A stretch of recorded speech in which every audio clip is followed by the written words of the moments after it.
This is something I've been wanting to do for quite a while, which is a creator's commentary about my comic books issues 1 and 2 of Skulldier stories. This is issue 1 that we're looking at right here, and I want to kind of go way in depth about anything I could think of. Basically, it's kind of like like a director's commentary on a DVD. That's the idea here. Is it's a creator's commentary. Um, I am the sole creator of Skulldier stories, although in all transparency, the Skulldier initial design and idea I got from my younger brother, who is a creative powerhouse in my opinion. And when I was looking to build a portfolio of actual comic pages, I asked him if I could do like a 10 page, um, 10 page mini comic based on his Skulldier character, and I tweaked the design just a little bit and just kind of made it a little more streamlined, cleaner looking. Um, so that's kind of how Skulldier Stories started. Was just me doing a 10 page mini comic, and I'll show you what pages those are as we go through issue 1 here. And then I loved drawing it, and I loved telling like a mini story based on this really cool character. Um, and so I built it in the front and the back and of the book, and made it into a full size comic book story. Um, so that's kind of the history of Skulldier Stories and kind of where it came from. So let's get going. I want to go way in depth into anything I could think of to share with you guys about this. I like my process to be very transparent. This is supposed to benefit you and bring value to you, and hopefully you learn something about making comics. I'm only 2.5 issues in, and I'm working on issue 3 now. So in no way am I an expert. It's just kind of like what I went through and what I was thinking of. So there's tons of spoilers ahead. About the issue. Obviously, if you haven't read it, go read it. They're all for free on my website digitally. You get the PDF, issues 1 and 2, and also the half issue that takes place before issue 1. It's all for free. Go read it if you don't want to have the spoilers. But yeah, do be warned that there are spoilers.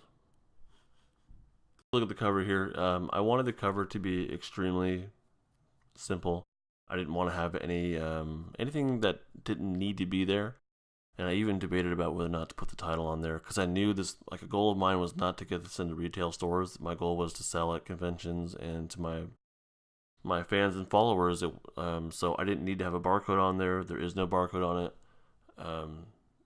There's no, I don't know, nothing that's not needed. My name's not on there. The back cover. This is the back cover here. It's just my Skulldier logo.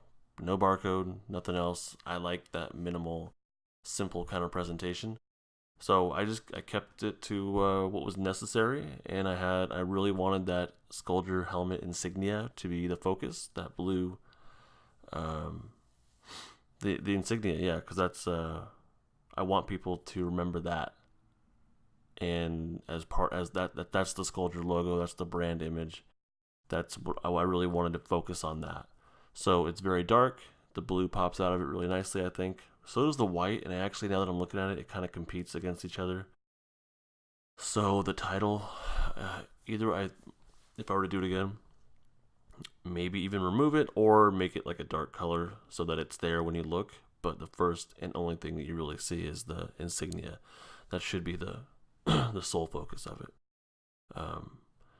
So this is the final version of the cover. This here on the right is the pencil version. Now the cover I did digitally completely. You'll see some pages I did in pencil. The cover specifically I did did it digitally. I wanted it to have kind of a sketchy look, and not that traditional like inked look, although I didn't push too hard in that area. But yeah, the cover originally was supposed to have lots of flower petals, and they are there in the color version if you look. So all those petals are still there, but they get lost in the darkness, which is kind of what I wanted. And then the foreground petals I blurred a little bit. I was experimenting. because I didn't want the crisp pink petals to draw your attention too much away from the insignia, so I blurred them so that your eye remains on the blue insignia. That was the point. So that's the before and after there. Oh, and if you're listening to this on the Primecast, I recommend just having the book with you and flipping through as I go along. Obviously, you're not going to be able to see the pencil pages though. So watching this on YouTube is the best way to go, or on wherever the hell I upload it. All right, so that's the cover. That's the main goal there, was to be minimal and to the point, and to have that insignia pop out. And I think overall I met that goal. But again, yeah, the title, I would darken that up a bit, go with a gray, and blend it in, because the insignia is what was important to me. The next page here is just a little kind of intro page. You see the Skulldier. This one here is Nyx. Just a little layout. Again, minimal. I didn't have anything like written by, drawn, illustrated by, colored by, nothing like that. It's just my name, because except for the initial design and a little bit of the writing, it really is all me. I do regret not giving my brother credit. I didn't even think about it. I should have. In issue 2, I do give him credit though. So I feel really bad about that. I feel like there definitely should have been some credit given to him on this page in particular. So I just have my name, just to keep things simple. Like I want you to, I don't want you to stop and read crap at this point. I want you to get the point and move on. So white background, very clean, minimal look. That's kind of, I like that stuff.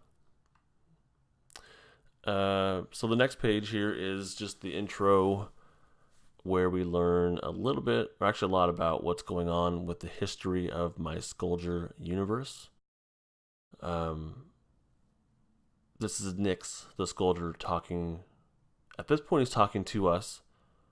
This is a spoiler, there is something more to this, which comes down the line. So not specific that I'm telling you now, but this is important later on. Even the blue and the orange light sources, those that'll make more sense later on. So this was done with some forethought, and he's just kind of holding his helmet, looking down at it. Now this one, I want to show you. I think I have this. This is one of the pages that was originally colored by Jeremy Johnson. Oh, I don't have it here. Damn. I'll see if I can find it later on. But I had hired a colorist to color the book. And it was, his name's Color Lab. Jeremy Johnson, just absolutely incredible coloring talent. And I knew that his coloring would be worth every dollar that I paid, to hire him. And so it was, the stuff that he did color, and I'll show you as we get to it on those pages, it is worth it. He's phenomenal. He's just incredible. And this was one of the pages he did color, and it was tremendous, but it didn't work out. It was just taking too long, and he had other projects and priorities, and it just wasn't going fast enough at all, and so I took over on coloring. So this is my digital. I did all the coloring digitally. So this is page 1. I tried to play with the light sources there. Overall, I'm really happy with the way it looks. On this page, we do see the title of the book, my name, and then it's called Jabberwocky. Jabberwocky is a poem written by Lewis Carroll. Originally appeared, I think, in Through the Looking Glass. It's an Alice in Wonderland story. Is that right? Alice in Wonderland? Yeah. Yeah, I think that's what it's called. And so I just took that and adapted it to the story of Nyx. That was the original 10 pages. It was just a poem. I didn't even write my own words. I took a poem and I adapted it into the Skulldier universe. That's what started all this. Because I didn't believe I could write at the time, but I found out I really enjoy the process of writing. So on this page, I wanted to highlight Nyx saying, "I'm really, really good at killing things," because he is. Most Skulldiers are. Nyx in particular, I think. Actually, they all are. They're all very good at killing things. I think Nyx doesn't mind it. And you'll learn more about Nyx as we go along. But he gives us some history here. The human race in I don't know if he put a year. I think it was like 2060. This takes place well in the future. The human race goes through a not an extinction event exactly, but about a quarter, 25% of human beings die mysteriously, and this kind of coincides with human beings discovering this ship called the Saturn Spinner. Oh, that comes up on the next page, huh? So during the chaos of humans dying off, one world government forms from the three major powers at the time. It was kind of chaos at first. A new religion forms that kind of dominates pretty quickly. Kids are being drafted into the military and being turned into Skulldiers. So there's a little rundown of the history of my universe here. And the next page is where we learn more about the universe. They found this ship called the Saturn Spinner, and they get the ability to travel deep into space and find these other worlds that can be inhabited. So I don't want to go too deep into the. I mean, it's all here, and you've probably read it by now, anyways. So these pages here are black and white. The next 4 pages are in mostly black and white. These pages were originally done in like 2014. This was I believe I had already done the 10 pages of the Jabberwocky, and I wanted to participate in Inktober of 2014, but I didn't have a story, so I hit up my brother again and I said, "Hey, help me out with a story. Do you have any sort of like prequel that could lead up to the Jabberwocky events, you know?" And so he wrote up this, and again, I owe him this really great writing. He wrote up kind of some of the history of finding the Saturn Spinner and going deep into space and government stuff, and so he kind of wrote out this rough draft, and I refined it and added a lot of. I really fleshed it out.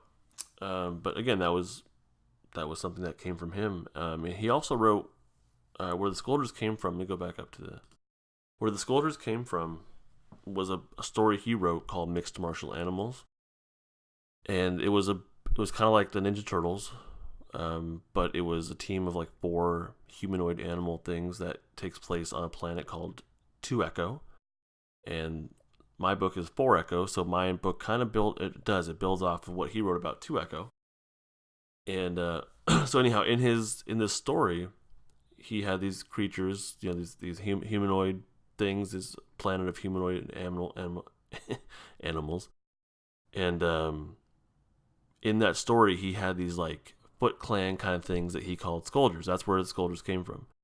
It was basically like the Foot Clan of his story. And so my idea was like, hey, let me borrow your Skulldier concept and let me go deep into like who these people are and whatnot. So that there's a whole separate other story that's written. I think he's going to make called Mixed Martial Animals that deals with the same universe and timelines and whatnot. And hopefully he makes that because I won't have time to get to it for forever. So anyhow, he wrote Mixed Martial Animals, he created the Skulldiers, and he had written up this rough draft of the backstory, so all this I kind of took and refined and made a much deeper story to it, and developed the characters and whatnot. And at this point, I've kind of really taken it over, although it looks like he's taken over. He's going to be doing Mixed Martial Animals, hopefully, but he's also got a bunch of other stuff he's doing, just like me.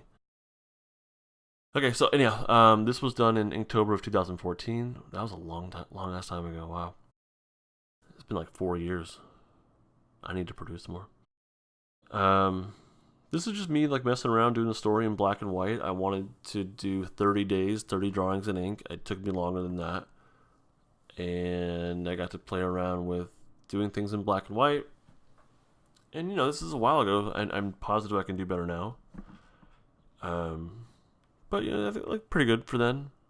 So I was content with it. So I took all these these images that I had done and scanned them and touched them up a little bit, and then put them into panels for the comic book. This is where, so I added in the backstory before we get to the actual Jabberwocky story, which is coming up. So this is page 2 of the color stuff. We get to see a little bit about what the humans are going through. There's some rebellion going on, protests. There's police officers that are abusive. There's people, like some people that are homeless there. But we also get a look in the top right corner, right here, of a boot on a planet and on 2 Echo, and those 2 red eyes. That's a like a humanoid cat thing, like a humanoid like tiger or cheetah or something like that, and looking pretty evil. And that's kind of like our first hint that there's something else going on 2 Echo. So anyhow, moving on. Yeah, this page just came from the Inktober. Just a grid, normal grid panel, nothing creative, nothing super creative about it. The text, I was learning how to do text, and I accidentally made, I don't think I wanted the text boxes to be transparent. They're partly transparent. Maybe I did because it's like a backstory. Maybe I wanted to differentiate it. Actually, I don't remember, but looking at it now, I kind of regret doing that. I feel like opaque looks better. Moving on, more of the same, and we get to see what the first soldiers look like that are like intergalactic soldiers. This is before the Skulldiers, although we do see the origin of the Skulldiers, which is this kid painting the mask with a skull, and this will eventually lead to the skull insignia on the Skulldier mask, which is like a tribute or respect to the soldiers and the scientists that were lost on these initial expeditions. But it's also, the skull is supposed to just kind of suggest death, or that general vibe to aliens that see them for the first time. We want them to be intimidated by people from Earth, or by humans. So eventually the Skulldier insignia is all about that, and that's on the next page, I think. So I started adding some color as I went on, more and more color. Yeah, and really nothing more about that. Oh, so the posing here, a lot of the posing, like in this panel right here, and this one, the middle left and the bottom left, I got these directly from images on just like a Google image search. I just basically copied what I saw. All these soldiers sitting in the ship. That was from an image I found of soldiers sitting inside of like an airplane or whatever, a carrier. Yeah, I mean, I don't know this stuff off the top of my head, so I relied on some references for a lot of this. On the top right, we see these like bodysuit things. These are like futuristic, obviously futuristic. There's these bodysuit things that help regulate all kinds of human stuff like temperature and metabolism. They fight off disease, or protect from disease. At this time in human history in the future, there's going to be like a lot of fear, and the government's going to really step in and take over on a lot of stuff, and forcing people to wear these outfits is going to be part of that. The outfits and the weaponry, the padding on the suits the soldiers are having in the middle left, or in all the shots here, all that padding, that's all enhancement technology that humans got from the Saturn spinner. So it's not their own design. It's kind of like a shittier version of the stuff that they found through the Saturn spinner. So it's alien technology that humans have attempted to reproduce and in mass, like to make a lot of them. And it's better than what they had, but it's not as good as what they found on the ship. They're not able to reproduce it as good as what's on the ship. But they find all this information on the ship, like planet locations and technology, weaponry, and they attempt to reproduce it. So let's move on to the next page, and we see that there are these shark humanoid things. We also see the first hint at the Skulldier insignia in the bottom right. It's covered up by a red scarf, but underneath that is the full Skulldier insignia. Um, yeah, this page I got more color in there just to kind of bring it more to life. I remember having a lot of fun doing the shark ones, and really doing a bunch of like concepts until I found the right balance of what I wanted. Um, I remember the Skulldiers were fun to draw. The poses again. I got the middle. I'm sorry, this one right here. I got that from a reference photo, I believe. The handshake down there, actually, I'm pretty proud of that. I think it still looks really cool. I think the balance of black and white, and where the white goes into the black, I think it looks pretty neat. Again, experimenting with text, and I had a couple panels that are nothing but text. It's just black with white text. Just kind of playing around and seeing if it would stand alone, and I think it did. I don't think text always has to be over an image. I think it can act as its own panel, and I think it worked pretty well. Next page is page 8. That we see the Nyx for the first time, his actual face. And I'll show you the pencil version here. This is done in actual pencil on 11 by 17 comic board. Yeah, this is where I think I started doing that cross hatching. No, probably not started, but I like that cross hatching shading style. I think it looks really cool. And so I kept doing that throughout the book, and I'll have to do it pretty much throughout all the books. I think at this point I'd like to stop doing it, but I want the same look through all the issues, so I'll probably keep doing it, or at least through the first 3 issues. Initially, I had Nyx's shoulders with this like circle thing on it, right down here, and I ended up not doing that anymore. But that in the pencil version is there, in the actual colored version it gets cut off. But yeah, here's Nyx, and on this page it says the year we're in 2080. It's got his Skulldier number. Each Skulldier has its own number, and they're identified by their first 3 letters of their name. So Nyx is easy because his name's Nyx, N-I-X. So his Skulldier number is NIX 740981. But yeah, this page is kind of like the mission page where he's getting his orders, and we'll see who from later on in the issue. But he's getting his orders from his superiors. There's actually, it doesn't say so, but there's like 3 people talking to him right here. And each issues 1, 2, and 3 will all have a mission page like this. So Masako in issue 2 has her own mission page. It's just kind of show their face, get a quick feel for their temperament. So Nyx, we can see, he's kind of like this pissed off kid. He's only like 18 in issue number 1. So he's just kind of, he's not a happy camper. Not a happy camper.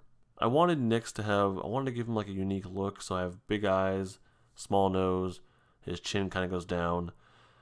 Because I get, like, I don't know, I think I wanted to like have an accentuated feature because it's just more fun to draw. And it gives him a unique look. The most unique look thing about him obviously is, he has big ears too. The biggest thing for him is that he has the Skulldier insignia, almost all of it, tattooed on his face. So this is actually tattooed. Tattooing is common practice in the future of my world, or my universe, because everyone's lost their hair after the mini extinction event. Everyone lost their hair, and that's kind of like a byproduct of having psychic ability. Everyone now has some level of psychic ability. Nyx's his psychic ability is pretty low. I think he's like a 1, which is just basically like empathy, being able to understand how people are feeling, which is, people can do that nowadays. That's really not a big deal. But in my world, that's kind of like a psychic ability. So it's a little bit more accurate than our empathy would be. So he's got a very low level of psychic ability, if that makes sense. Hopefully it does.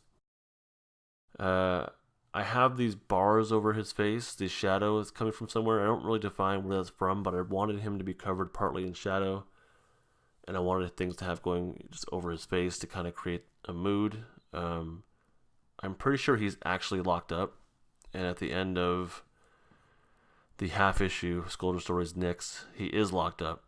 So he might be, I don't think I've even decided, but he might be still in his cell getting his orders and being sent off world. So he's got the Skulldier tattooed, the insignia tattooed on his face, the blue eye, the big blue circle eyes, and the mouth, kind of like that teeth insignia. He is not proud of being a soldier. He doesn't like it. Well, he likes the power of it. He doesn't mind killing at all. He's very good at it. He's very fast, but he's kind of very unpredictable. He is, and we'll see later on, he is not a good soldier. Elik, it's like his kind of like a navy or an army or a marines. It's called Elik, Earth and Law Interplanetary Command. They send him off on this mission, and I don't want to give away too much. They have the reasons why, even though he's very untrustable and very rebellious. But they send him off for their own reasons.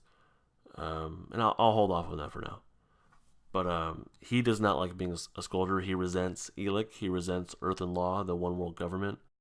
He resents, you'll see later on if I do a commentary for his half issue, he really resents his parents for good reasons, his birth parents. So he has all this hatred, but he has a Skulldier tattoo on his face, which kind of like adds insult to injury. It just deepens his resentment and hatred toward Elik. So as a baby, he was tattooed with these on his face, and that's like a common practice. It's not out of the norm in the future of my universe. So since people don't have hair, think about like nowadays. Our hair provides us a lot of like individuality, like the way we look, or wigs or whatever. But if you don't have hair, you have to find a new way to kind of set yourself apart. So tattooing becomes very commonplace, especially on your face, or on your head. People do that in the future. That's not frowned upon. It's not socially unacceptable or anything. It's very common.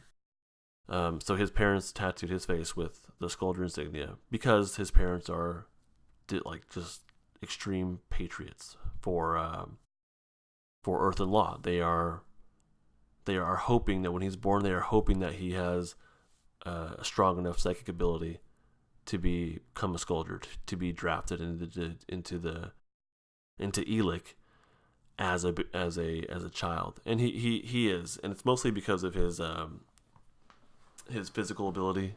He does have a very small level of psychic ability, and that's enough. But it's mostly physically. He's just very, very gifted. So his parents are all for it.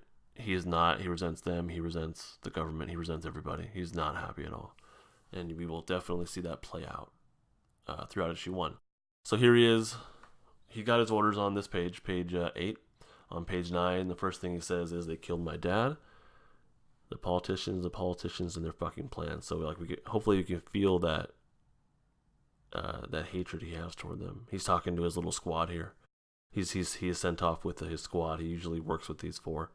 I don't go into who they are and what they mean to him, but there is a connection there. But I didn't think it was super important for this issue, and I don't know if it ever will be. But that's like his little team. And then we see in panel number 2, this is Madeline. That's kind of the name of his ship, but it's also the name of the AI on the ship. So it's really the name of the AI, and the AI is attached to that ship. That big old circle thing is how it teleports from Earth to 4 Echo. And the way that teleportation works, and you can read this in my Skullderpedia on my website, as long as there's what's called a node. A node is kind of like a mailbox in a way. As long as there's a node, you can teleport to the node from a destination. So there's already a node. There's nodes. There's a node at 4 Echo already, and he teleports to the node.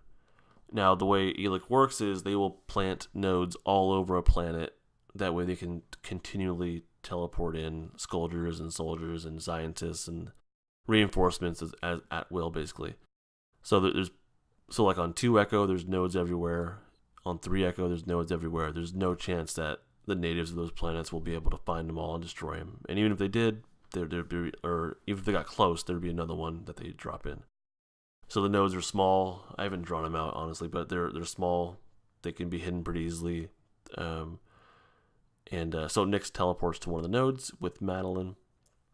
Madeline is his AI. She's pretty smart. I call her she. It's probably not a gender, but sounds like a female, I guess. So yeah. So Madeline, yeah, is a very advanced AI. At that point in the future, they have very advanced AI that have their own personalities, just kind of like Cortana with Master Chief.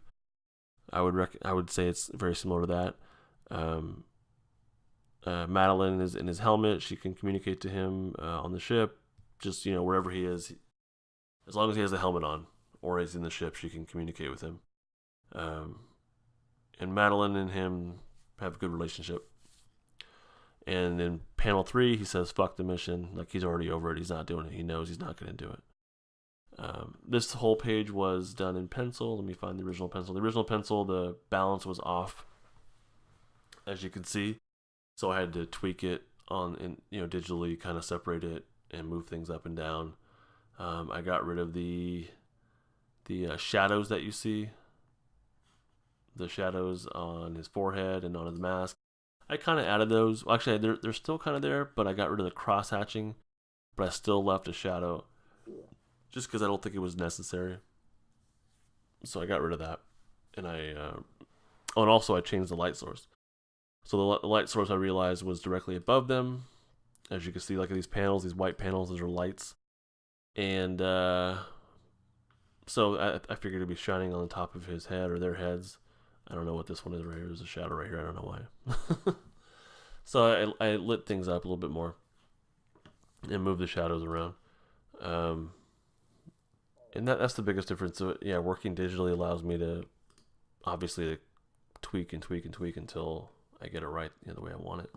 And I'm happy with the way this came out. I like that these pages retain the original pencil version. The sketchiness kind of feel. I like that. So these pages are not part of the original 10 mini comic pages yet. We haven't gotten there yet. Or have we actually? No, I don't think so. This one, I believe, is. Yeah. I think it is. No, it's not actually. Actually, I don't. No, yeah, it is. It is. This is one of the original 10 pages, I think, of the mini comic. Here's the pencil version of it. I had a lot of fun doing this. I had a lot of fun with the perspective of it, and kind of like the goal was to kind of contort and twist your eye, to spin it through these clouds, and go in here, just to kind of force the eye to go to the horizon. And I don't know if I pulled it off or not. I think I did. The clouds I had a lot of fun with. It doesn't make any sense to the way they look, but I like the way they look, so I just went with it. The coloring added this like kind of rainbow feel to it. So this page is like, it's fun, it's bright, and hopefully you get the feel that 4 Echo is very alive. At least in this part of the planet, it's very, very alive. And we read Nix talking to us. He's doing his narration, or not actually to us, but we don't know who he's talking to yet. But at this point, we experience it as to us. He talks to Madeline out loud. He doesn't use his psychic ability to talk to her. He talks to her out loud. He probably could use a psychic ability, which is connected to the helmet, but I just have him talking out loud.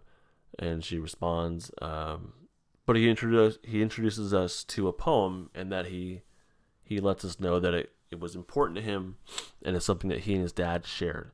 At this point, we don't know who his dad is. In the half issue, we learn more about his parents and his dad. And so hopefully you've read it by now. But if you haven't, in the Skulldier Stories Nix, the half issue, we learn that his original parents gave him up to Elec. They didn't really have a choice. But he feels abandoned by them, and he's old enough to remember. He was old enough to remember being given up, and I have panels that show that in the half issue. And he's taken in by Skulldier.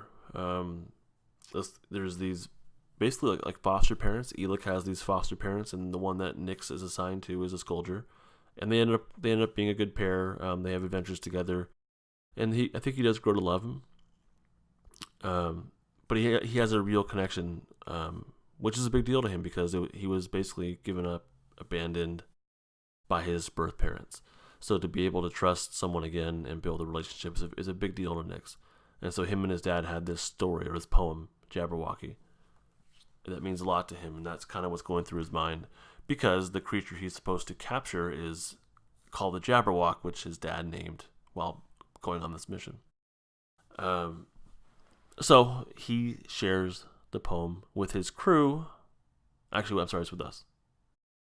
He shares the poem with us. Originally it was to his crew, but I changed it to us.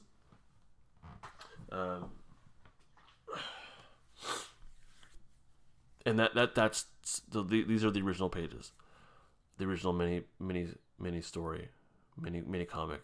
I didn't believe I could write. Like I said before, I didn't believe I could write, so I searched out. I looked for Creative Commons stories, poems, and I read a bunch, and nothing quite felt right. And then I read Jabberwocky, and I imagined right away I could see my Skulldier in there. I thought it'd be fun to do these creatures like you see on this page, page 10. And it felt right, and so I just jumped right into it, and I had a blast doing it. So yeah, page 10 here. We see some creatures. We see the pink trees. These are important locations, and the creatures aren't hugely important. It's just more of atmosphere. I just wanted to kind of show you what's going on. Actually, they're important to the poem because they are mentioned by name. What are they called? Slithy Toads, I think. Borogroves and Momraths. I love the language. It was just so weird. I thought it'd be cool to put this violent story to it. We can see Nyx and his crew dashing, sprinting toward their destination. And I like seeing the flyers there. They have these jetpacks that I guess like magnetically cling to their back somehow. And so they're all dashing off to their destination. I think it's interesting also that they're all super fast, but the Skulldiers are running on foot and the flyers are flying. I don't know if they're going at the same pace, but being on foot, even then, they're super fast, and the flyers are like keeping up with them. I'm sure the flyers are faster, but the point is that they're all super fast. So they're human. They're not superhuman, but the suit and the padding, the enhancements, kind of bring them to superhuman levels in all areas, really. The helmet you see on this page in the bottom right is a very egg-shaped. I end up changing the shape of the helmet around the jawline. I think in issue 2 was where I started doing that. But originally it was just very, very spherical, I guess. Yeah. The next scene here, the next scene is his dad, and his dad is obviously just survived a battle. I guess Elec knows exactly what's going on at all times through the helmet and through the dad's ship if he has one there. He probably does. I don't know where it is, but they know that the dad is in trouble and that he has failed his mission. They know that his entire squad has been killed by the Jabberwock, the dragon creature that we'll see later on. So they know exactly what's happening in real time, and they're able to teleport Nyx over there really quickly. So there's not much time in between him failing his mission and Nyx getting there to try to rescue him. So Nyx is like an elite. I'm sorry. There's Skulldiers and there are Skulldier elites. Nyx can be a Skulldier elite if he was more obedient. He's physically gifted enough to be a Skulldier elite. Masako in issue 2 is a Skulldier elite, and I think the twins are in issue 3, which I'm working on now. But Nyx is so disobedient. He's not a Skulldier elite, but he's so powerful. He is so good at what he does that Elec has not given up on the hope that they can compel him to be the Skulldier that they want him to be. Here's a look at the previous page in pencil on the right.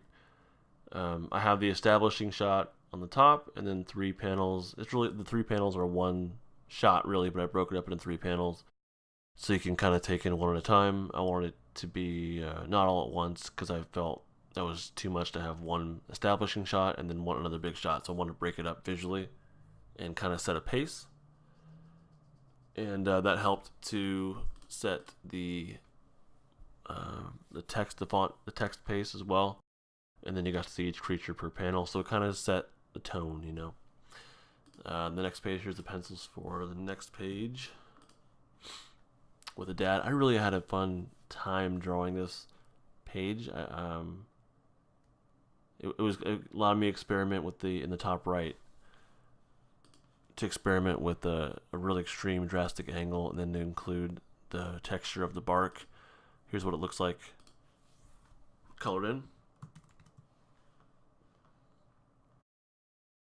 I think I've grown a lot in coloring since then, but I think I pulled it off pretty well. And we also see in this panel a couple of creatures that the dad killed as he was dying. He was continuing to get attacked by, you know, the creatures, the predators of the planet in this area. But he took a couple down as he was dying. They were like, I guess they were trying to get him. Should have waited until he was actually dead, I guess. He lost a leg to the Jabberwock, it looks like. Yeah, this page was really fun to do. I was really happy with how it looks, pencil and the final overall. The only issue I had was I really had a hard time with this part right here, where Nix and his dad are up against a tree and they're being defended by the squad of 4.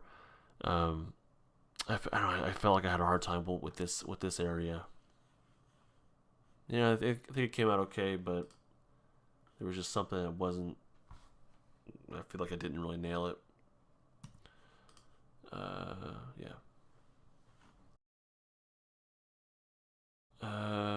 I'm really happy with the way this came out. Nix's eyes are a bit too high here, but all the crosshatch, I love the way it looks in actual pencil. I like the way the actual sketchy look, and there's enough contrast there where I think it looks really cool. I kind of missed it because issue 2 I did all digitally, but with a sketchy look, but it's not. It misses that like real pencil, you know, look. Because the real pencil, there's like a little bit of smear here and there. There's more variation in color. When you do it digitally, the contrast is higher, and you don't get the smear. I don't know, maybe there's a way to do that, but I don't know. But yeah, I missed that. I think it looks really cool. Alright, this is the big money shot page right here. Let me flip this around for you to check out. I'll zoom in on it. This is the dad in a little flashback shooting at the Jabberwock. And again, you see the circle on his shoulder right there, which I cut out, I believe, from everybody. I think I ended up not liking that circle. But I feel like this page, when I drew it, was a pretty big turning point for me and my confidence level, and I hadn't really tried to draw an entire like big shot like this with a full background and whatnot. And I think I did a good job. I'm really happy with the way it came out. Here's the pencil version. Let me make that bigger. That's what she said. Yeah, the pencil version of it, I love it. I'm really happy with the way it looks. Still, I don't know if I would do anything different, honestly. No, I don't think I would. I feel like the energy level is pretty high. How did I do that? Let's see here. So in the pencil version, I have these action lines in the top left, and actually in all the corners except the top right. So here, there's action lines here, down here, here, and here. And I got that from Joe Madeira. I try to kind of emulate his action line style. And instead of just throwing them on top, I tuck them behind the bamboo. I think it's a subtle way to add that intensity, and the overlapping gives like a visual intensity, I think, as well. Like it adds a little energy to have overlapping because your eye has to go very subtly go back and forth. So the action lines, and then down here in the bottom right, in the foreground, there's some bamboo that's kind of coming at us almost. That adds some depth, and I think that adds some energy and intensity to it. The posing, there's his body shape isn't. It's not just. It's like an arch, so it's bending. That visually creates some energy. I think. The Jabberwock, we start with his head, and then travel down his tail. Hopefully, I pulled that off. But that adds energy because your eyes dancing all over the page. That was my goal, at least. I don't know if I pulled it off. You tell me. I think the actual colored version, I'm happy with it, but I think I've grown since then, and I would do some things differently. I think it comes off as a little too flat. I could have rounded things out more. The glow in his belly, I would have sold that more probably. Um, the bamboo in the bottom right feels like it gets lost. I might have accentuated that with some highlights or something to kind of add more energy. I'm almost happier with the pencil version, jeez. But overall, I think I did a good job, and I'm still pretty damn happy with that. Oh, then the debris, all this crap, the silhouetted like debris. I think having this debris flying everywhere, I think that helps to add some energy. Oh yeah, and the bamboo is all angled to accentuate the dad's pose. It just kind of adds that like angle, that energy level. Even the bamboo here, the ones that are closer to us are shaped around him. It's kind of like hugging him or bending to his energy. I think that helps. And then the dusk being kicked out from underneath him, like, so all these little things, like there's a lot going on. My goal was to really bring this page alive. I think I did it overall. I think in the pencil one, I think I nailed it. The color version, I think it's overall good. But yeah, I've grown a lot since then. All right, next page, another high energy page. The poem continues. I've only, for these 2 pages, I have very minimal text, just a couple lines, because I didn't write this. It's just the poem. There wasn't a whole lot in the poem, so I just visually spread it out in a pace that I think worked. In this one, we have Nyx being the leader, telling them to go fuck up the Jabberwock. His crew rolls out and are immediately killed. I don't know if I got the pacing right on this. I don't know if it makes sense what's happening. I think it does make sense, but I don't know if I really nailed it. The red, I don't know why I did not bring values to that, shade it and highlight it. I think it would have made it pop more. I don't know why I did the flat red. At that time, I guess I thought it looked good. It looks okay. I think I would do that differently though. I did spend some time on, if you look down here, the guy's been cut in half by these like scissor birds. It's called the Jub Jub bird. 2-headed. They both, but it acts as like a scissor. And I spent some time trying to draw the guts in there and make it believable. I actually looked at references and stuff too. I have no idea if it's how accurate it is, but I think I did a pretty good job. So the team just gets massacred all at once. They were ambushed by these Jub Jub birds and Bandersnatches. And again, this is all part of the original 10 pages, just part of the poem. Let's see if I have that. Here's the original pencil for that. So oh no, that's not it. That's the next page, sorry. Let's see if I have the original pencil for that. Doesn't look like it. Yet, I think I do. Here we go. Here's the original pencil.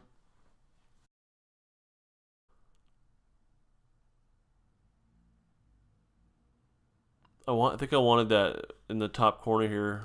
It's all black. I wanted the panel with Nyx to really jump out from that. The panel with Nyx is also bent. It's not. It's more of a hand. It's not like a clean line. It's actually bent, like to add energy to it. It's not just like a straight line or a rectangle. It's coming at us. Hopefully, it feels like. Just for the energy level, and then also his red panel is also bent. Just that sketchy style. I wanted to bring it alive. The flyers are coming at us. The action lines are coming at us. I really wanted that feel to come across.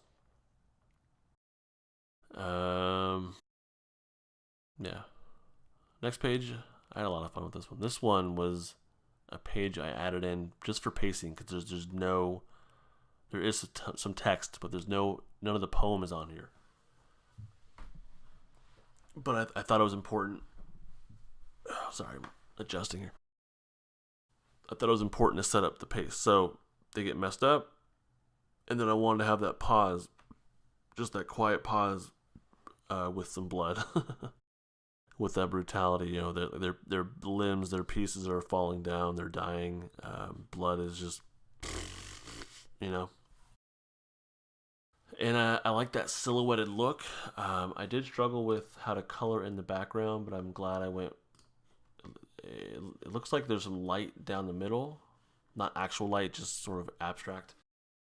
And hopefully that visually, I think the goal was to create like a tube just for your eye to follow. Let's see if I got the original pencil for that.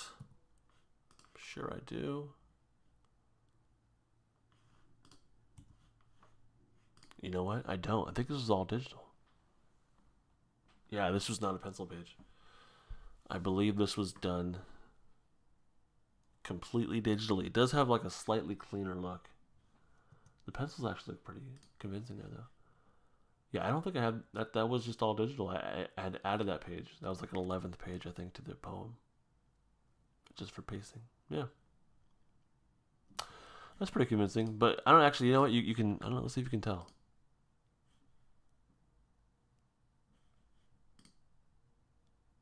It's a little bit crisper. I think I tried to hide it, but it is a little bit crisper. So I wanted the not just for random stuff falling and dying, but there's an angle here. There's it starts at the top left, goes to the bottom right. So it's still left to right, top to bottom. Your eye is supposed to carry across those. And then at the bottom, Nyx is getting pissed off. We got a close-up on his red insignia. It was red in the previous page. Oh, let me go into that. So Skulldiers' insignias are typically blue. That means they're calm. Red means they are a threat, or they're going to mess someone up. Black means it's turned off, they're asleep, or they're dead.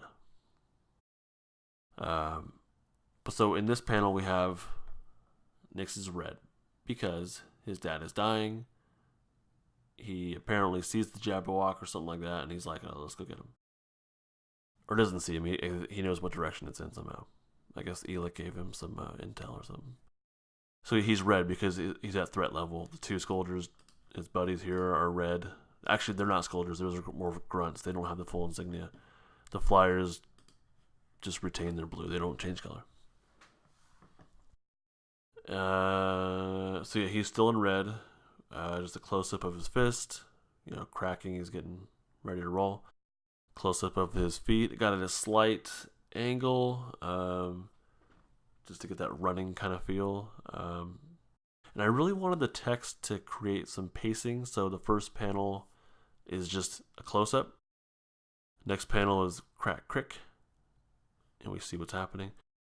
Third panel is tup, tup, tup.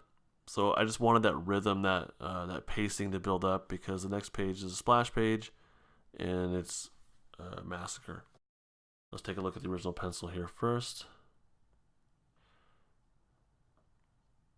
Sorry, these opened up in different previews. I don't know why. There we go. So original pencil. What did I change here? I got rid of, in the top left, you see over here, Nyx is like alarmed because his buddies have just been killed. Actually, no, I changed it. So originally, Nyx just saw his buddies get killed. He gets alarmed and then attacks. I didn't like the pacing of that, so that's why I added his buddies to get killed. We see them fall. Close up, crack, crick, tup, tup, tup, and then kill, kill, kill, kill, kill. So I changed the pacing of that just to get, the pace I want. My goal with this page, and I was doing it in pencil, I knew the goal was I wanted the eye to go circularly. So wherever you started looking on the page, I wanted to carry your eye in a clockwise oval shape. And I knew that I would be doing that through the silhouettes and the color red. So let's take a look at the actual page. And hopefully, I don't know if I pulled it off. I think I did. I don't know. But no matter where you look, there is blood, right? Or the silhouette. So the red or the black of the silhouette should carry your eye. So let's say you started down here. You can see that the blood goes up to the left, which should visually connect to this blood right here, which connects to the red eye movement thing right here, which connects to the red blood, blood, blood, blood, blood, blood, and then back down to the red eye movement, eyes, and the red insignia, blood, and then hopefully it carries you in a circle like that. I just wanted that oval, circular kind of feel, that movement to this page.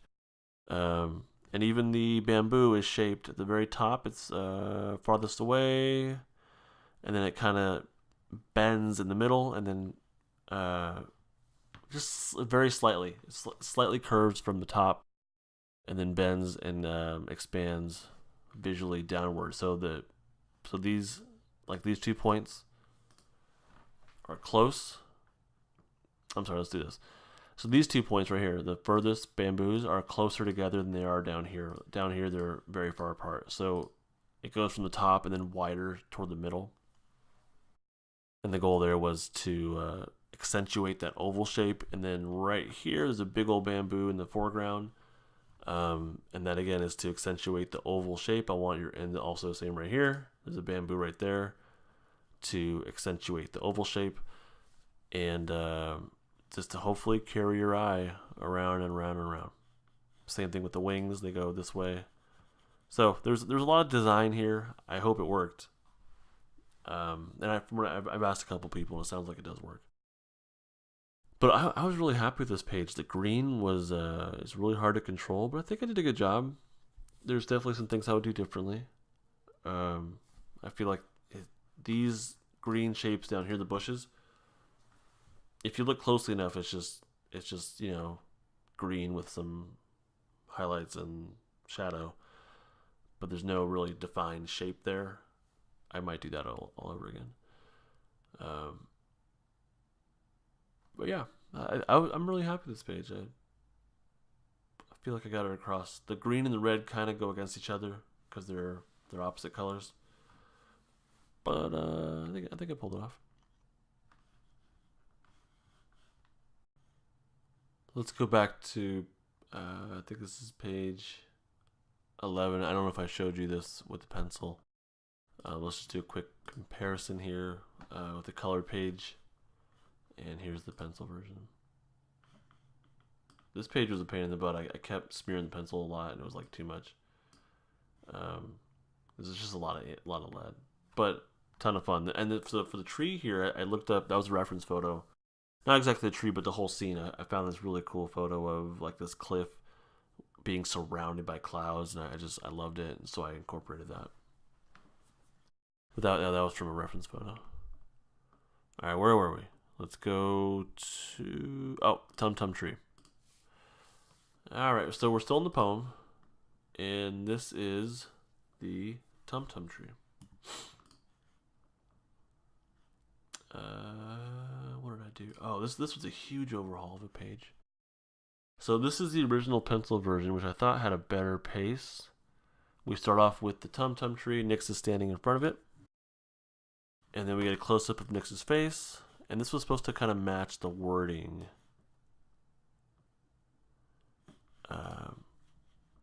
Which I didn't write out in the pencil version. Tum Tum face, he's smiling, he's feeling good. And then we got a little creature, a couple little bug thingies, little creature. And then all of a sudden, Nyx is alarmed. And then we see a close-up of the Jabberwock hiding behind some bushes. So Nyx has not found the Jabberwock. He's just kind of hanging out waiting for a sign or, I don't know, something. Not a sign, like a otherworldly sign, but just some sort of hint that the Jabberwock is around. So I got rid of pretty much that entire page and went for what I thought would be a better pace, just like a little column in the story. Got the happy Tum Tum Tree in the top, happy Tum Tum Tree in the bottom, in the middle, and the bottom he's asleep.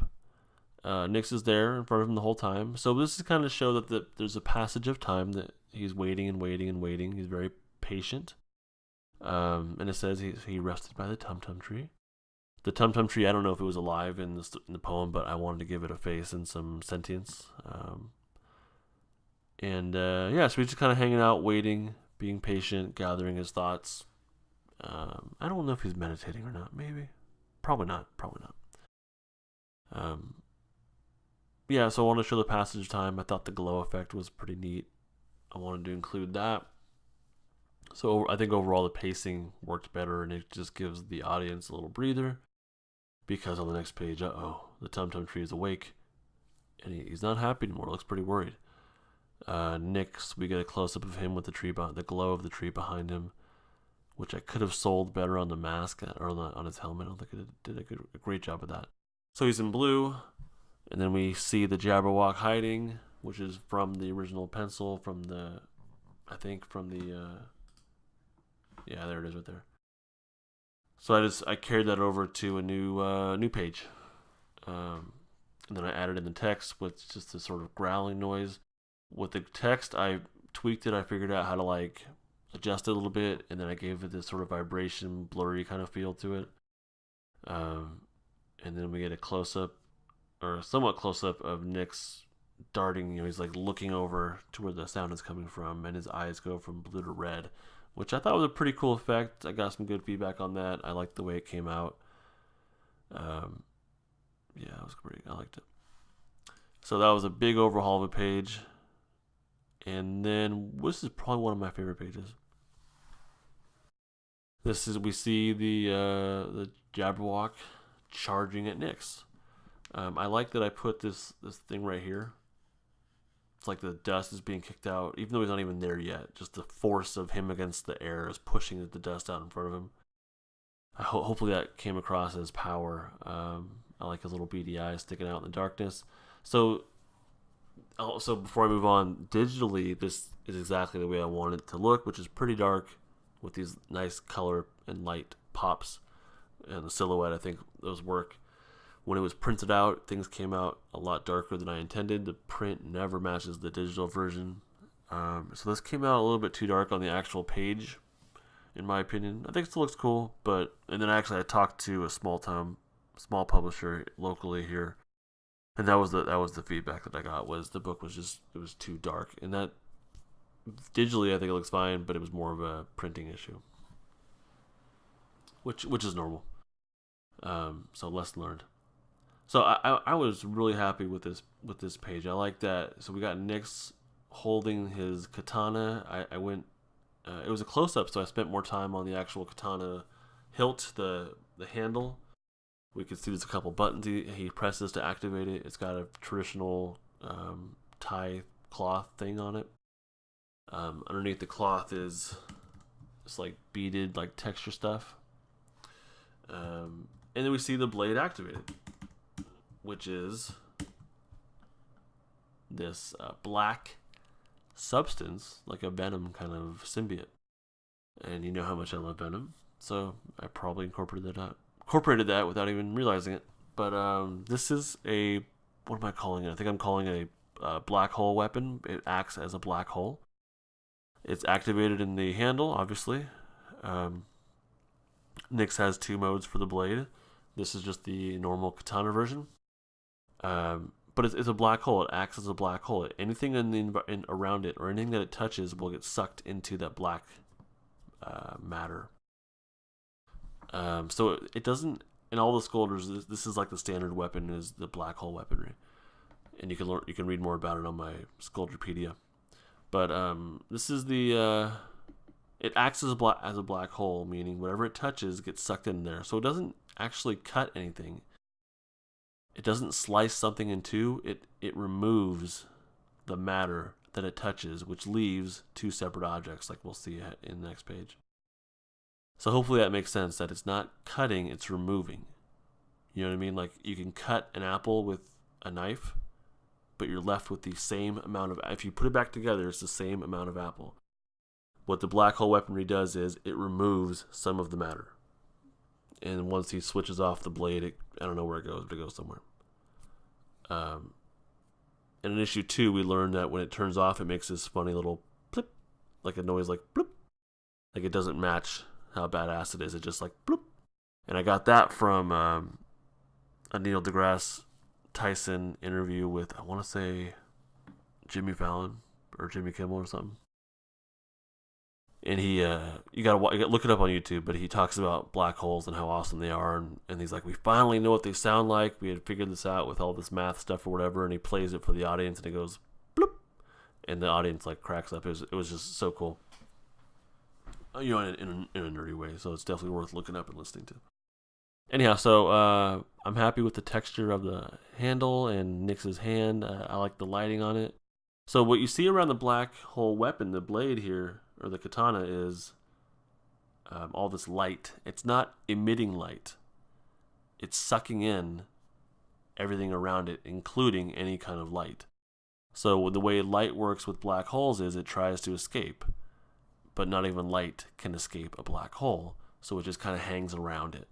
And that's what we see here, is that the light is just stuck in the immediate vicinity of the blade. So this would be like moonlight that's stuck there.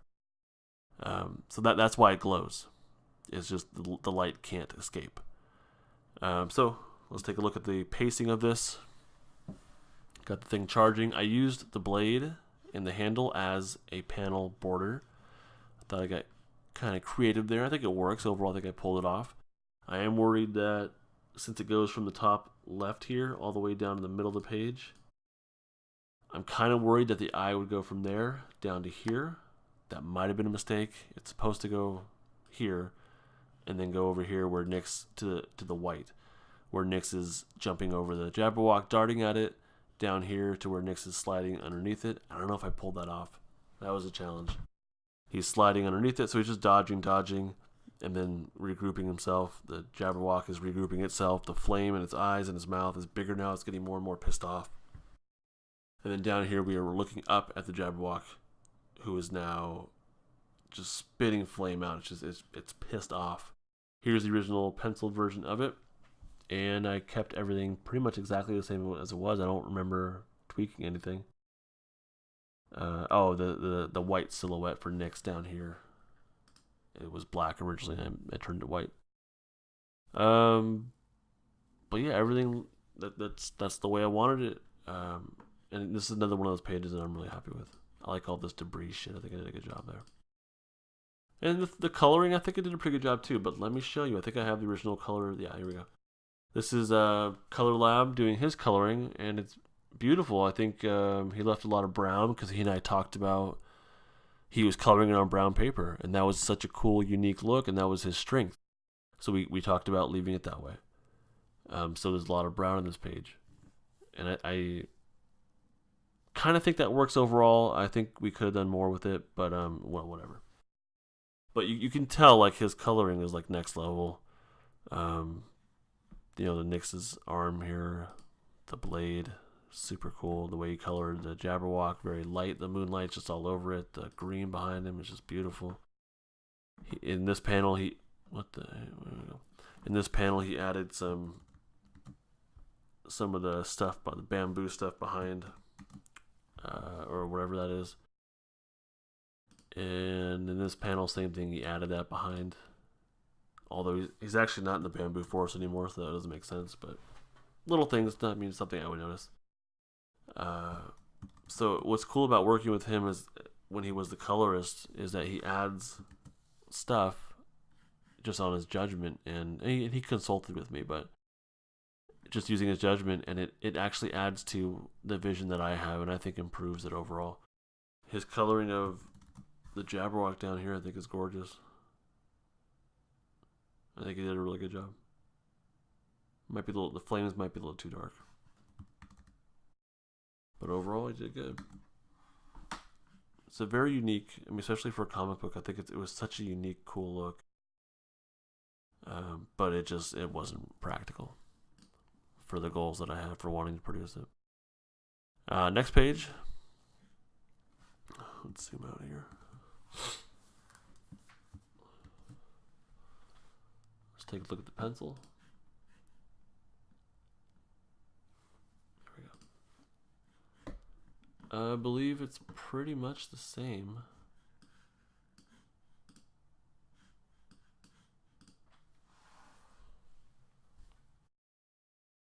We see a closer up of the two buttons. We find out that one of the buttons will activate a different mode on his blade, which is a thicker, larger blade. It can capture more matter, and he wanted to make sure that when he swung at the Jabberwock that he got it in one swipe, so he had the bigger blade, I guess. And I like the pacing on this. I like the little words like tech and tup. I think it adds just a moment for you to like pause on that. So tech, and then then fwash, the little sound effect over the blade. That's the sound it makes when it lights up. And then tup, followed by the wording. And then there's the one swing, the one hitter quitter, lops off his head. And we can see with the blade that the venom stuff, the symbiote, it's not a symbiote, but we can see that it's like coming off of it. It's moving. It's not moving, but it has the look and the feel of being alive. It's not though. And we go from this, and my goal was to get this lava, the fiery lava stuff, to carry our eye this way to the head that's been lopped off and is now falling, which leads us to the words, which leads us to this blue shape silhouette, which is dust and head, and then Nyx dragging the head behind it, and then the little words chump chump chump, like his footsteps. And the goal was to create some nice pacing here. I added in, there's a lot of empty space, so I added in these leaves, and on the pencil you can see it over here. I added in these leaves over here just to kind of create hopefully help accentuate the feel of the head falling. So it's just, they're falling from the sky. That was kind of the goal, was to help carry the eye down. Yeah. Next page, we get back to Nyx's dad. And this is still a poem. I extended it out beyond 10 pages, obviously. All these, even the quotes, are from the poem. We can see again the suit that the dad is wearing, and a young Nyx. There's a young Nyx hugging his foster dad, his Elic adoptive foster dad. I don't know if it's adoptive or probably adopted. Gave it a yellow background because I wanted it to stick out. It's a memory. He's having a flashback. It's a warm memory that Nyx is having compared to the dark panels above it. So that, yeah, the dad's there dying. I like this little panel where the head's bouncing. It says squish, and bounces and then rolls to the dad, because Nyx is like throwing the head at him, like, here you go, I got it, like, I did it, Dad. Here's the original pencil. I don't know why I did these damn shoulder circles. Look at that. Even the bodysuit has them. I took them off on the final one though. So here again, also we're looking at dad, head bouncing, dad slumping over, and then Nyx. So hopefully I create a nice little rhythm there, nice little beat. This is actually, the next one here is actually a 2-page spread. I have the second part of it on pencil over here. Let me see if I can find the first part. Yeah, here we go. So there's the pencil version. I had a lot of fun doing this. This was something I wanted to have a big moment, but also a calm one. So I have Nyx there, who's small, very small, compared to these 3 huge Jabberwocks. So we learned that Jabberwock aren't super rare. They are rare, but they do have little packs that they can travel in, maybe just when they're feeling threatened or when they have another predator that they have to take out or whatever. But they can travel in packs, so you can learn more about Jabberwock in the Skulldier on my website. I tried to give each Jabberwock here a different feel, so none of them are exactly the same, neither of them. Nyx, I wanted to give the impression that he just does not care. He notices them, he turns to them, but he is not worried. He is not tripping. The blue, I think, gives a nice cool feel to it. It's not an intense moment. It should be a intimidating moment for anyone else, but not. It's not for Nyx. He's feeling super cool right now. He's not worried about a damn thing. So I think the cool tones of the moonlight, I think, bring that out. But the Jabberwock are supposed to be physically imposing. They should be very, very much bigger than him. They don't even all fit in the page. That was kind of the goal there. And then also the other goal was for you to land on the moon first, and then go to the blue insignia of Nyx's face, down his body to the dust, which takes us to the Jabberwock. Next page, we see that Nyx has a little friend behind him. One of the Jabberwock is trying to intimidate him, and it does not work. Let's see if I have the original here. Here we go. That's the original versus the color. Everything looks like it's the same. I got rid of, I think the hash marks are there in the bottom one. Yeah, everything, the not hash marks, the cross hatching is still there. It's kind of hidden because it's so dark, but it's still there. Everything is the same. I kept that page basically the same. So Nyx gives a little spiel here. So now in this section, I should have pointed this out in the ship, but Nyx goes back and forth from using his telepathy to talking out loud. The Skulldier helmet enhances the user's telepathic ability. So Nyx is only a 1. But when he wears the helmet, he jumps up to a 2, which allows him to communicate telepathically with people that are willing to. He does not have the power to force his thoughts into other people's heads at all, or to read other people's thoughts.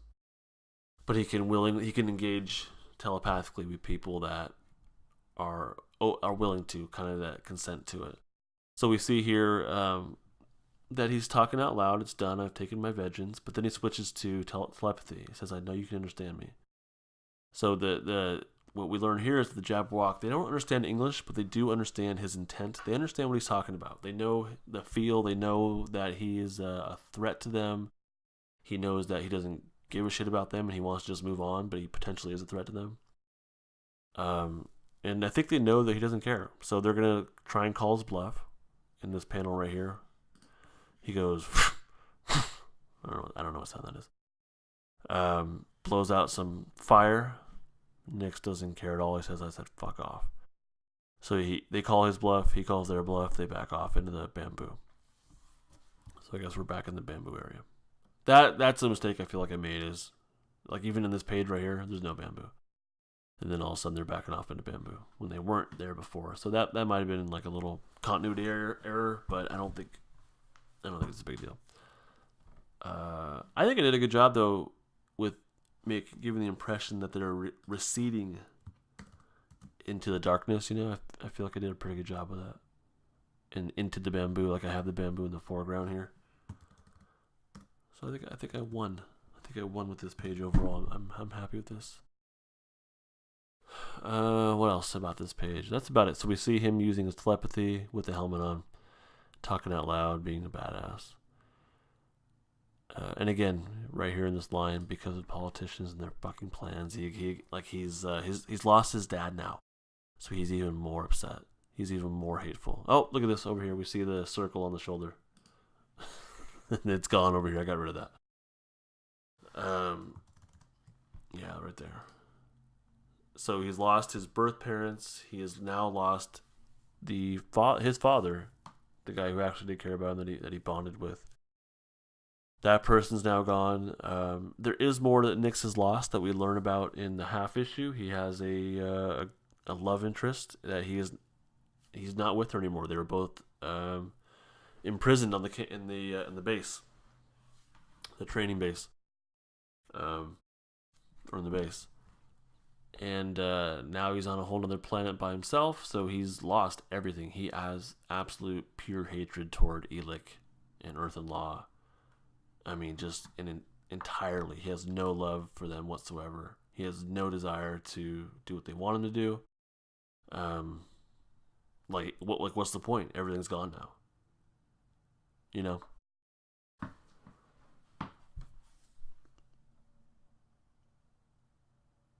right, so we go from politicians and their fucking plans, and he says, I'll have none of it. So he's like, he already was disobedient, but now he's even more so.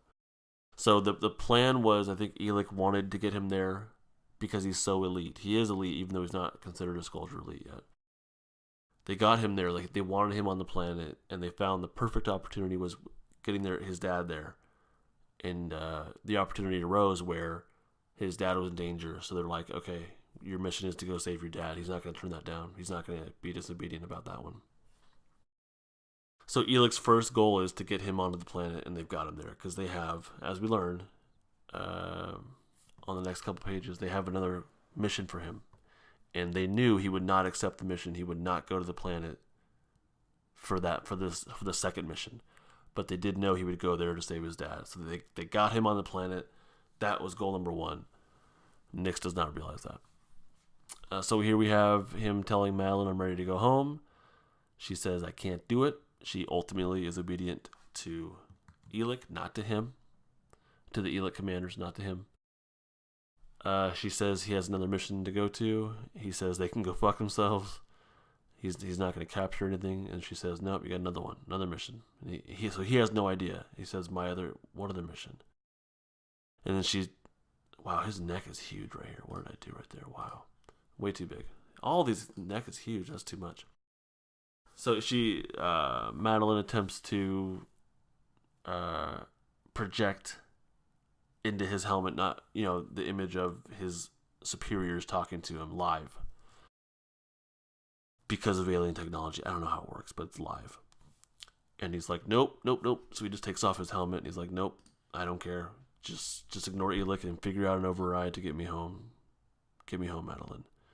And she's like, well, no, I'm still going to project it to you. So she projects it through the ship and directly in front of him, and it's like enormous because that's more of the will of the three of these guys. They want to be imposing on Nix. Let's take a look at the original pencils here. I really had fun with this. It's just a 3x3 grid, but I liked the pacing of it. I liked that it was simple. It was just his head changing angles as he was thinking and talking and listening, and then removing the helmet, we see his face again, and then that blue insignia. But little details like the petals are not the same on every panel. I tried to give the illusion that they were falling. Yeah. And then this is followed up with, so here's the original page with the superiors compared to the final page. So originally I had him using like this palm hologram, a palmogram. And that's how he was getting a transmission. And I changed it to him not wanting a transmission and being forced to view it. And I think I did that because I was like, why would he have a palm hologram? Like that's just, I don't know, it just seemed too convenient for the story. I kind of wish I didn't change it.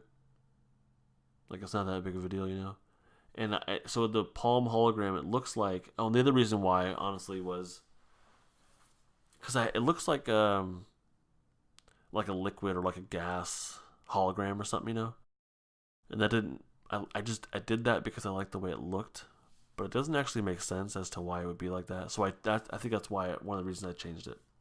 And what's funny is in the final version, I kind of kept that same feel because I think I realized, like there being this image, this communication is being sent intergalactically. Like it's gonna have some lag to it. It's gonna have some glitches. So I think that liquidy kind of feel where there's like pieces coming off of it, I think it's appropriate. I think there's nothing wrong with that. It just kind of bugged me at first. I kind of wish I didn't change that, but it worked out. I mean, the story was, it came across. I don't know why I didn't color the teeth, and the whole thing should be blue, but their teeth are white. Their eyes are white. I guess just because it looks cool. But it's a hologram. It's just all blue. Pretty standard stuff. The original version in pencil, I like it a lot. I liked the cross hatching, the shadow on his hand. I think I did a good job with the fingers, and the fingers are super hard to draw. So here's Jeremy's version of coloring it in, which I think is just gorgeous. Let's see if I can zoom in on this motherfucker here. Excuse me. I think he did a phenomenal job. That when I saw this might have been the first or second page he did out of 3. When I saw this, I seriously like pulled over on the side of the road and just looked at it, and it blew me away, and it was a very emotional experience for me. It's like my vision was brought to life, and in my opinion, enhanced by Jeremy. So it was like better than I imagined. I love this. So like look right here. This guy has like a little vein action on the side of his head. I did not put that on mine. But that's just the little things that I think a really good colorist will bring to the table. Even right here, he made some. He gave it depth. Like he gave this guy's brow. It looks like it comes out. His eye has a cool little glow to it. Like there's just these. Oh, then the palmogram has some really neat glow action going on there. Like it is a great page. I hated that we didn't finish it. But I think what I ended up with was pretty good. So I carried over the original pencils over to the final version, added Nick's digitally, added these 3 panels digitally. So let's talk about this real quick. So they give him his orders to meet up with some other people at a spot. And Nick says no. I got like I did earlier, the big establishing shot of the scene, followed by Nick's looking up, maybe thinking about it, followed by him putting his helmet on, followed by him saying no, and the helmet is red, which is a threat again. So this is his big FU to them. So this makes no sense at all for Nick to do this, because now he's stuck on a planet by himself. His ship will not bring him home. He has no one there. So it makes no logical sense. He should complete the mission and go home, right? That would be the logical thing. No one wants to be stuck on a planet alone for the rest of their life, because that's really kind of what he's facing here. Is he's not going to come home until the mission's complete, and he's saying no. This is not because Nyx has a plan. It's not because he has the moral high ground. It's because he's kind of like a spoiled brat. Honestly, he's not spoiled, but he's just he's kind of bratty. He doesn't like him, and he just refuses to. He's like throwing a tantrum, really. So remember, like, I mean, he's not a super noble, dignified, moral character right now. He might become later on, but right now he's not. He just does not want to cooperate. That's it. There's nothing more romantic about it than that. That's really the depth of it. Is he's just saying no, F you, I'm not going to do it. And if he had a room, he would storm off into his room, but he doesn't have a room here. So that's how it ends, is him totally screwing himself over and being stuck on a planet and being stubborn. All we know next is that issue 2 will focus on Misako, and that's the next creator's commentary that I will do, is issue 2 with Misako. Her design here changes for issue 2. This is not how it ends up looking.